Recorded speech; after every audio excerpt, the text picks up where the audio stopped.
পার্কের গেটে আয়োজিত হয়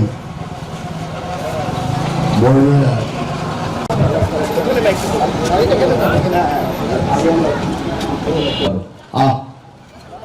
আরবের চোখে এবং পবিত্রতা মানের দোকানের মৃত্যু নিচে আয়োজন করেছে উৎসব, যেখানে মানবতাকে এবং আমাদের সর্বজন শ্রদ্ধেয় আতর সিদ্দিকী স্যার খুব মূল্যবান একটা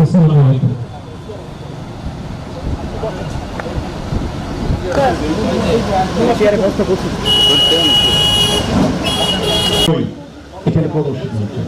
এইটা গুরুত্ব এই জন্য যে যা এই চর্চায় উৎসাহিত করে, এই জন্য এই পথমেলার যে গুরুত্ব। আপনারা জানেন যে নওগাঁর প্রাণ প্রকৃতি ফুল ফসল আমাদের বিশ্বকবি রবীন্দ্রনাথ ঠাকুরের মতো।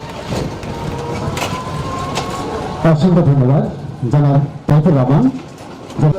তারাও এখানে আছেন এবং বয়সের ভার আজকে ঊর্ধ্ব লেখক উনি আছেন, যিনি আজকের এই অনুষ্ঠানের উদ্বোধন। এটা এই যে আমরা যে